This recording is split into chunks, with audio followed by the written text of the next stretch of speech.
По повеќе годишна пауза термоелектраната Осломе во Кичево започна со работа. Со тоа домашното производство на струја се засилува покрај капацитетите во рек Битола. Вклучувањето на рек Осломе, информираат од ДСМ, се врши предпазливо со оглед на тоа дека подолг период не работеше. Планирано е да работи до април следната година. Со оглед на тоа што термоелектраната е вклучена по одредена подолга пауза и по извршен ремонт од 1 месец, се работи внимателно и се проверуваат сите делови на постројката.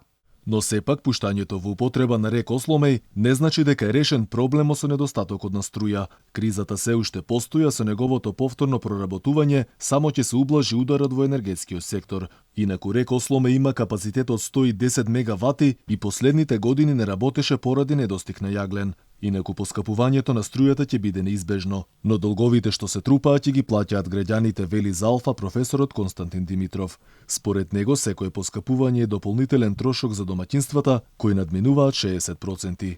Од вкупната потрошувачка на електрична енергија во Македонија, 60% се домаќинствата и малите фирми кои што се приклучени на Евана Хоум.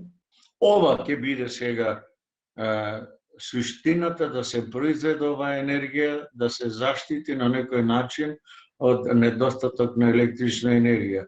Што ќе прави индустријата? Нека му ја мисли владата.